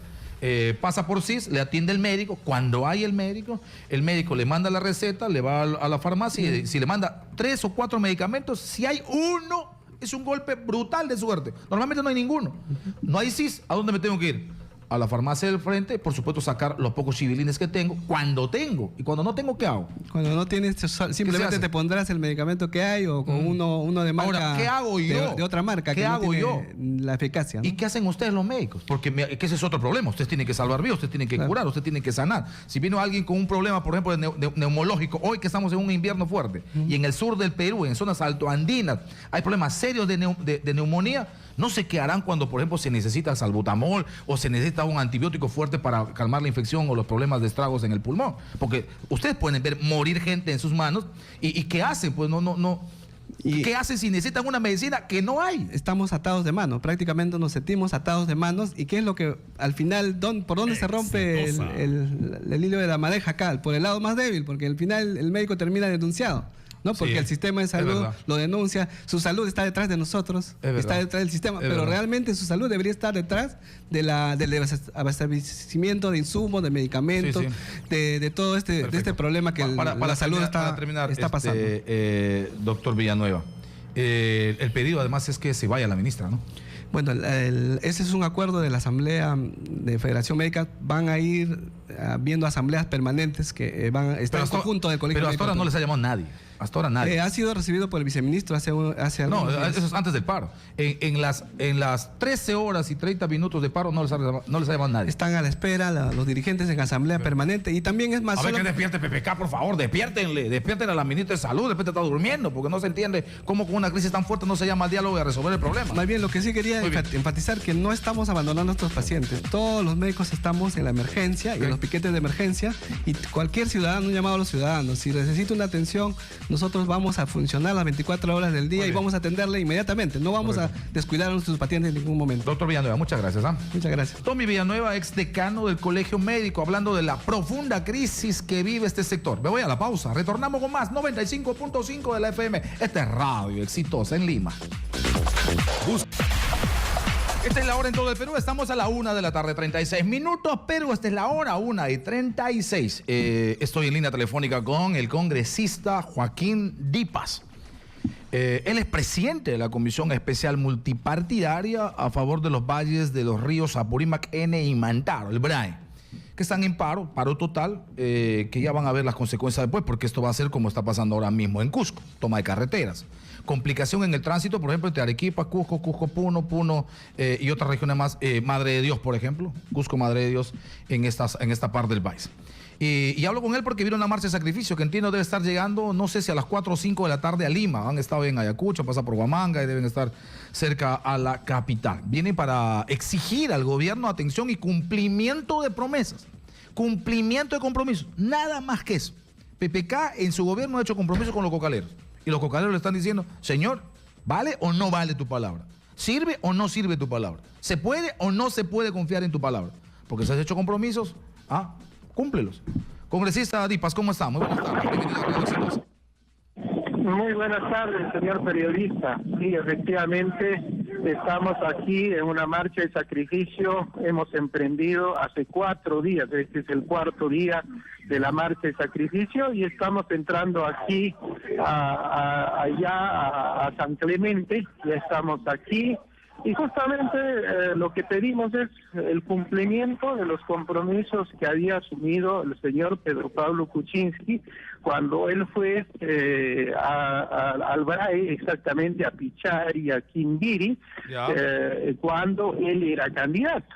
¿Qué cosas eran? Justamente el compromiso. Era la culminación de la carretera Ayacucho-San Francisco, y finalmente esto salga por la margen derecha de los ríos Apurímac y N hacia el Junín. Y lo otro era la carretera de Rosario, Canaire, Ochegua, Vizcatán, que sale también hacia Panguá, Junín. O sea, eso en tema vial. Lo otro también era el tema de los cocaleros, era justamente el tema del empadronamiento de los cocaleros en esta parte del país, como también la inversión en el plan de desarrollo en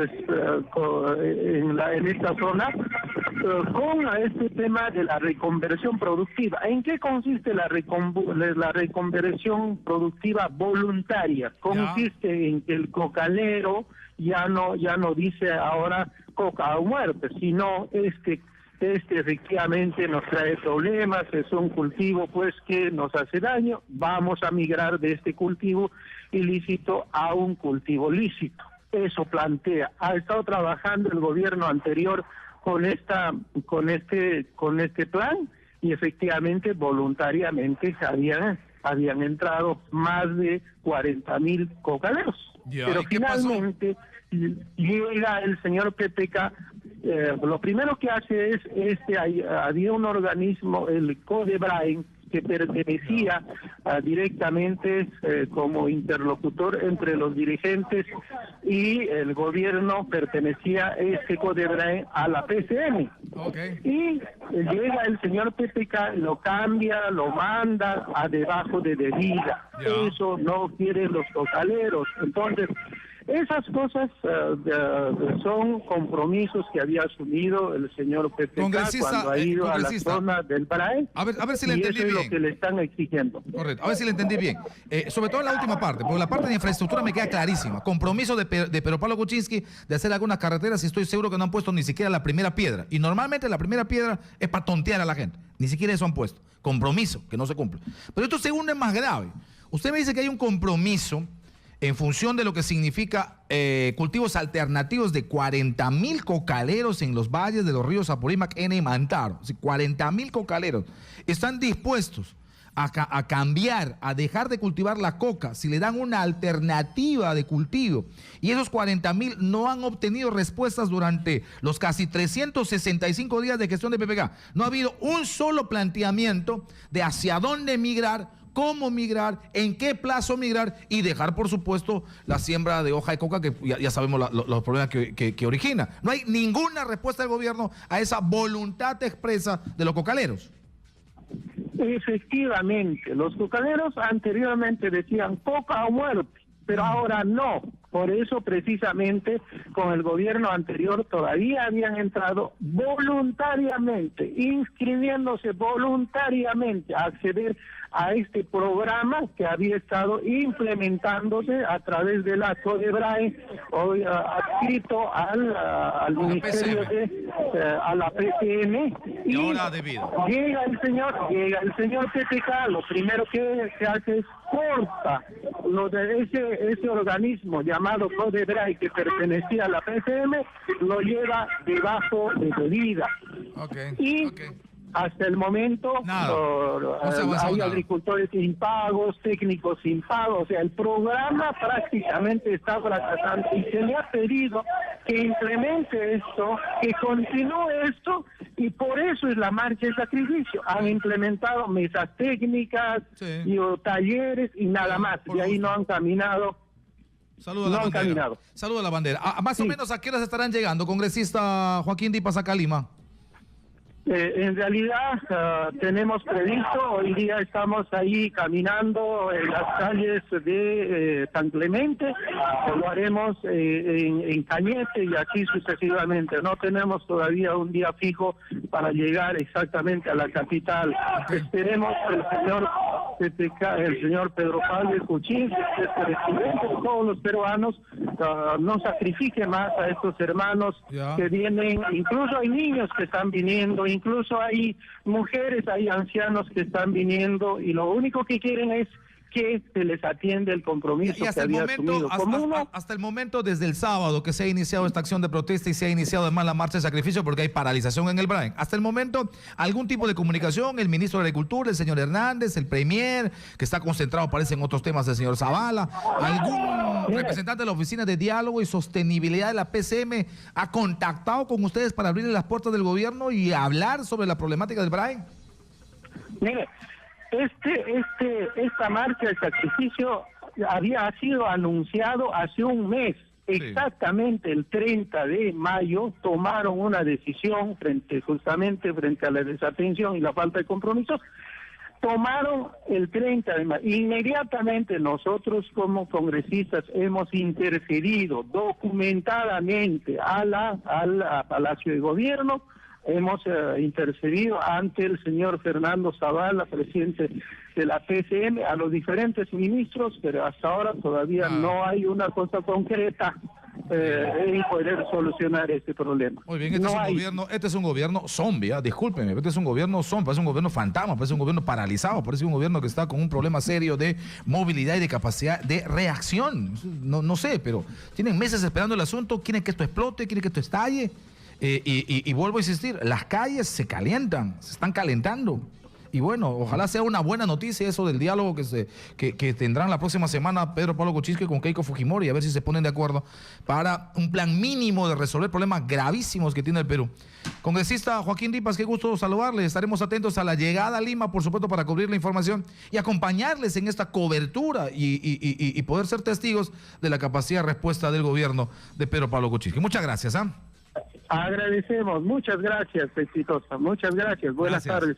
Esta es la hora, estamos a la 1 de la tarde con 45 minutos y en Moyobamba escuchan la radio los 98.1, en Mollendo 107.5, en Cerro de Pasco 105.5, en Chincha 100.5, en Guaral 96.5 y en Hilo 92.9.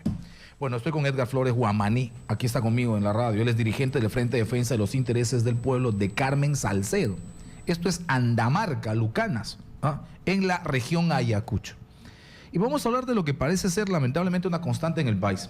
En el país, en el papel, aquí, en el papel, en el documento, se han ejecutado obras de agua potable, se han ejecutado obras de desagüe en gran parte del Perú. ¿Se acuerdan del famoso programa Agua para Todos? ¿Se acuerdan del shock social de la época de Alan García y que después se continuó, por supuesto, con Ollantumala? Cientos, miles de millones de soles ejecutando en pueblos chicos, en pueblos medianos y en pueblos grandes, agua y desagüe, agua y desagüe, agua y desagüe. En el papel, 23 millones de peruanos tienen agua potable, porque más o menos como 10 no tienen. En la realidad, esa cifra es imposible de creer, porque hay obras como la que se han hecho en este lugar, donde se ha gastado el dinero, pero por supuesto no se ejecutó la obra. ¿Cómo estás, Edgar? Buenas tardes. Buenas tardes. Estamos hablando del pueblo de Carmen Salcedo de Andamarca. ¿Ese es capital de Lucanas? No, capital es Puquio. Puquio. Este pueblo de Carmen Salcedo de Andamarca, ¿cuántos pobladores tiene? Tiene aproximadamente 1000 pobladores. 1000 pobladores. Así es. Pertenece al distrito de Lucanas, está en la zona de Ayacucho. Sí, pertenece a provincia de Lucanas, capital Puquio y el distrito de Andamarca, ¿no? El distrito de Andamarca en la región Ayacucho.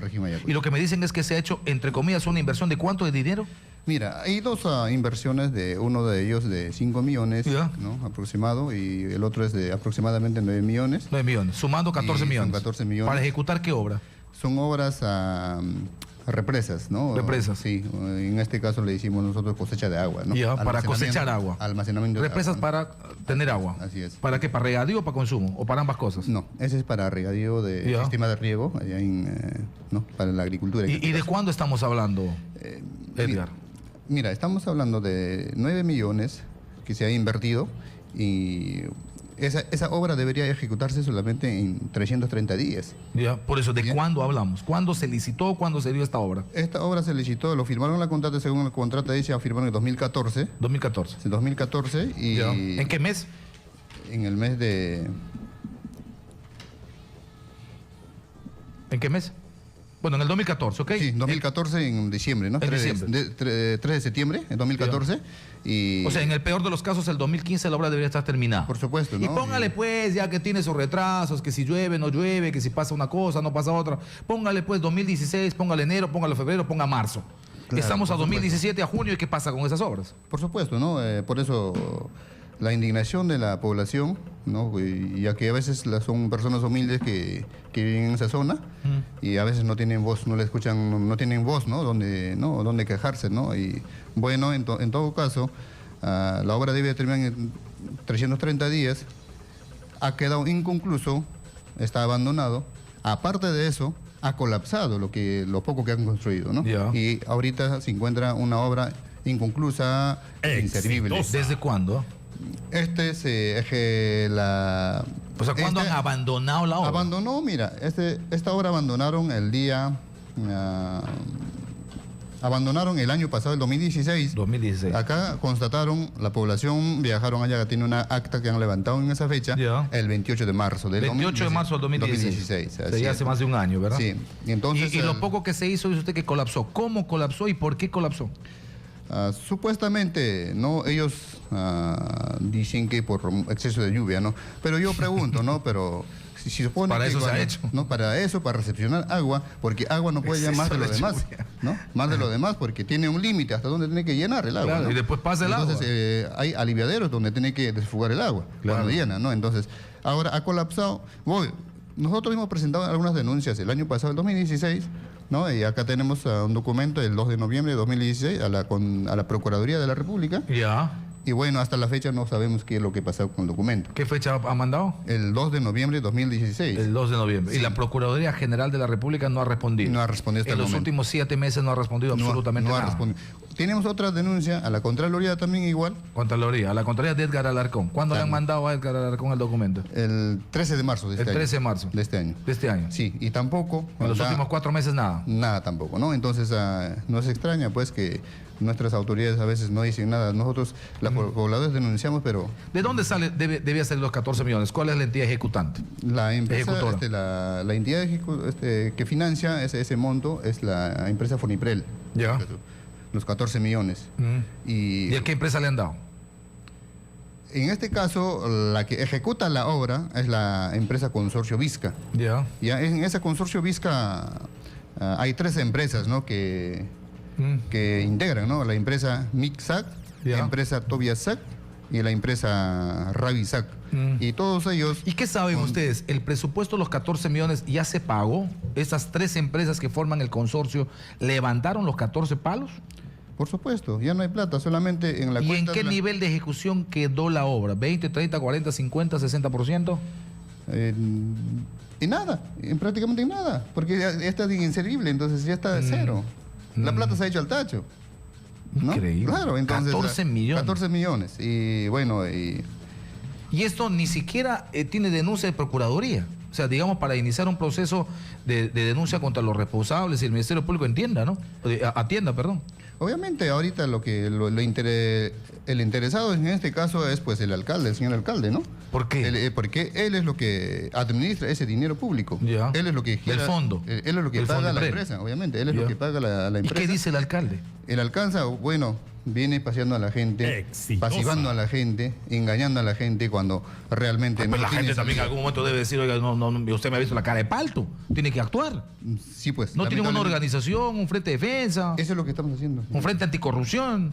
Eso es lo que estamos haciendo ahorita. Estamos saliendo porque han hablado, por ejemplo, con los congresistas de Ayacucho, con los regidores de Ayacucho, con los consejeros regionales de Ayacucho, gente a la que le pagamos para fiscalizar. Obviamente, tengo que agradecer al señor congresista doctor John Lescano. Él nos ha apoyado en lo que es ahorita nos está haciendo un apoyo donde la denuncia a la Contraloría, ¿no? Correcto. Sí. Y va a insistirse desde el escaño de Johnny Lescano. Por supuesto, ¿no? Ok, bueno, muy bien, Edgar. Muchas gracias a Edgar Flores Guamaní. Miren este problema, es lo que les estoy diciendo. En el papel se han ejecutado muchísimas obras: agua, desagüe, regadío, colegios, postas, centros de salud, hospitales, puentes, carreteras, plazas, parques. En la práctica, paralizadas las obras en 20, 30%, en arbitrajes, y el presupuesto asignado hace ratos comido y digerido. ¿Por quiénes? Por las empresas. Falta de supervisión. Ese es un problema muy serio, el de la corrupción en el Perú. Esta es la hora, estamos a la 1 de la tarde con 53 minutos. Cambio de tema, voy a conversar con Oscar Paz mientras vamos calentando al bloque deportivo. Ya viene Gonzalo Núñez y viene todo el resto de gente para conversar de diferentes temas deportivos. ¿Por qué hablo con Oscar? Porque bueno, mañana es un día importante.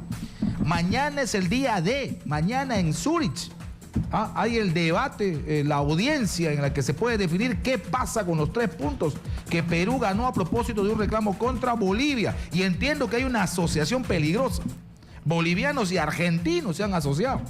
Y a nosotros nos toca asociarnos con los chilenos. Qué pena, qué miedo, qué susto. Oscar, ¿cómo estás? ¿Qué tal? Hola, Manuel, ¿cómo te va? El saludo para todos los oyentes. Es una fecha triple la que va a jugar Perú. A ver, Primero cuéntame, ¿cómo? en Suiza, luego contra Bolivia y después contra Ecuador. Imagínate. Todo arranca mañana con la audiencia. Son 10 minutos los que tiene Perú para poder dar sus argumentos de defensa. También nosotros entramos en el proceso. Está viajando, me parece que entre hoy o mañana viaja Oviedo. Ya viajó. Ya están ya a punto de llegar a Suiza los representantes de Perú. ¿Quién es nuestro abogado? ¿Quién va a defender la causa peruana en nombre del fútbol del Perú? Ha contratado la Federación Peruana de Fútbol a un abogado suizo muy reconocido, que cuesta buen billete también, y se llama Michel Bernasconi. Bernasconi es uno de los abogados italiano, más parece del TAS, que ha trabajado mucho tiempo ahí también y que tiene muchos contactos y es muy reconocido en el fútbol europeo. Además, también participa en la UEFA como director de los temas jurídicos. O sea, estamos ante una persona que tiene mucho peso, es de garantía, es una persona que está empapada del tema. Y también va Natalia Amprimo. Natalia Amprimo es el abogado peruano. Aquí en el programa.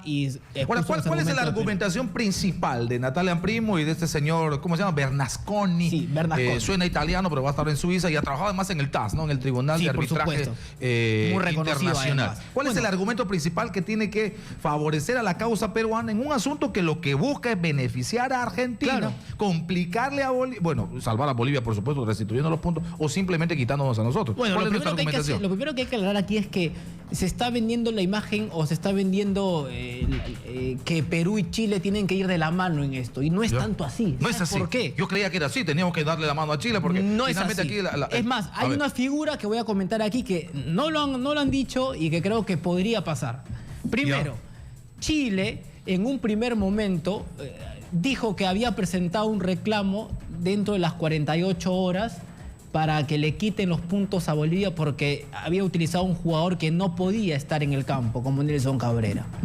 Después de eso, a las 2 semanas, cambiaron de versión y dijeron que no habían intervenido y que no habían presentado ningún reclamo. Se contradijeron. De acuerdo. A partir de esto, en la Federación Chilena o en la Asociación Nacional de Fútbol Chileno, despidieron a los abogados y contrataron a unos brasileños que ahora son los que los defienden. ¿Cómo ve esto el TAS? Como una contradicción, porque Chile no tuvo que reclamar, tuvo que hacer lo mismo que Perú, simplemente esperar, observar, informar a la FIFA y que ellos actúen de oficio. ¿Me entiendes? En ese caso Perú va bien. No reclamó, no presentó papeles antes de tiempo ni después, no se involucró en ese tema. En cambio Chile sí. ¿Cómo es visto esto en el TAS? Como una contradicción. ¿Cómo te voy a defender?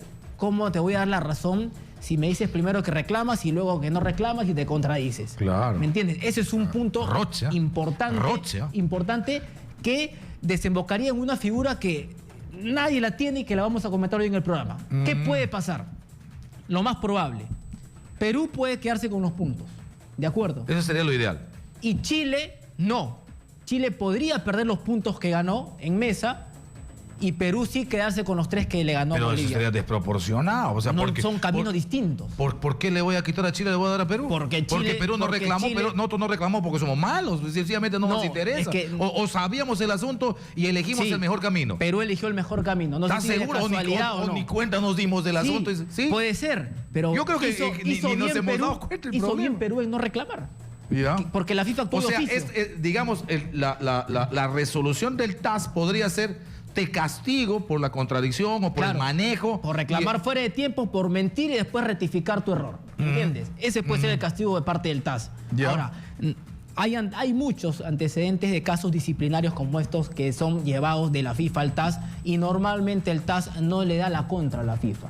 Yo sé que se habla aquí del TAS de personas con ahora este es un tribunal que está muchísimo más allá de cualquier tipo de discusión futbolística. Sí, ¿no? también es un tribunal que tiene que ver con del deporte en general. Así es, claro. Ahora, o sea, no es un asunto que, digamos, puede ser que maneje la FIFA, los mafiosos de la FIFA necesariamente. Sí, es cierto. Ahora, los antecedentes dicen que normalmente no le dan la contra a la FIFA en este tipo de casos, en temas deportivos de disciplina. Ahora, ¿qué pasa si el TAS se pelea con la FIFA? La FIFA se busca otro tribunal y eso también es un negocio, ¿no? O sea, yo sé que no ahora, es discusión. Hay gente que estaba haciendo también un análisis respecto al peso que tiene cada dirigencia y decir, ¿cuánto pesa Argentina y cuánto pesa Chile? Otro punto. ¿No? Hoy Argentina tiene el peso de una pluma en la FIFA. Ah, no te creo. Perdió todo tipo de poder a partir de la salida de Julio Grondona. Hoy, te digo, tanto Argentina y... O sea que Argentina pesaba por Grondona. No, Argentina pesa por su historia. No. Argentina pesa por su fútbol. Argentina pesa por Messi. Grondona era el taita en la FIFA. ¿Sí? ¿Por Grondona? Lo llamaban por teléfono y cambiaba todo. Era el que tenía todo el poder. Bueno, pero no sé. A ver, hoy ya no. Está bien. Ese debe ser un aspecto importante. Sí. Pero dime si no pesa Messi. Dime si no pesan los otros jugadores. Dime si no pesa la posibilidad de un mundial donde no esté Argentina. Sí, Argentina va a estar. Ya ganó sus partidos, ya está metido, se va a recuperar. ¿Con esto o sin esto Argentina entra? Sí, pero hoy Argentina... Entonces, ¿quién no entra? Porque no, Argentina está en el nivel de repechaje. ¿Sabes a quiénes apuntan todos? A Chile. O sea, Chile no entraría. Es una batalla entre los países que están involucrados y Chile, además de la guerra FIFA contra Bolivia. Hoy Perú es un espectador, va a intervenir, va a defender sus derechos y nada más. Tiene 10 minutos el abogado suizo mañana para exponer junto con Natalia Primo. Ya. También ha ido de Oviedo, también ha ido la respuesta no va a salir mañana ni pasado. La respuesta sale cuando... Mañana ¿sabes cómo es? A ver, Perú, ingrese por favor. Sí. Representante. Como una especie de vista de la causa. Es una vista de la causa. Escuchan, no puedes objetar, simplemente expones, tienes que estar impecable en esos 10 minutos y se acabó. Muchas gracias, señores. Ya luego se queda Bolivia y la FIFA para debatir. Ellos son los involucrados. Ahora, Bolivia está hasta la pata. Bolivia no ha trabajado, Bolivia no ha recurrido a abogados de primer nivel, se ha colgado de Argentina y de sus propios abogados para poder exponer toda su defensa. O sea, lo más probable es que... O sea, lo más improbable es que le devuelvan los puntos a Bolivia. Sí. Pero entonces, ¿cuál sería el negocio de Argentina? A Argentina le interesa que le devuelvan. Sí, Argentina va a Bolivia y va por supuesto nos quiten a fuerza nosotros para que pase esto. Pero te digo, lo más probable es que este escenario ocurra. Que Perú siga con los puntos, que a Chile le quiten los puntos y que sigamos en carrera rumbo a la Copa del Mundo Rusia 2018. Ah, ese es un cuento. ¿Nosotros? No, si no dan los puntos, si le quitan a Chile, cambia el escenario de la tabla de posiciones. Le quitan 2 puntos a Chile. Sí. Ya. O sea, esto no es pero yo ese análisis no lo escuché a nadie. No, sí, es posible. Hay que escuchar en Exitosa Deportes. Es posible. Claro, o sea, que la hermandad Perú-Chile, eso es mentira. No tiene que haber hermandad Perú-Chile, eso es mentira. Mentira. No, ellos han cometido una falta y pueden perder los puntos. Y Perú puede quedarse con los 3 que ganó en mesa contra la selección boliviana. Muy bien, ese seguramente será uno de los temas de debate hoy en Exitosa Deportes. Una cosa final, Oscar. Sí. Tú bailas tan mal como Messi, no creo. Peor. No te creo. Pero tengo mejor floro que Messi. No, mira, pues este Messi, qué malo para bailar. Increíble. 2 pies izquierdos tiene. Sí, 2 pies. En buena hora decidió ser futbolista porque de bailarín se moría de hambre. Dice, mire la Messi. Si no sabes... Pobre la esposa. Si no sabes bailar, al menos trabaja en tu flor. Pobre la esposa.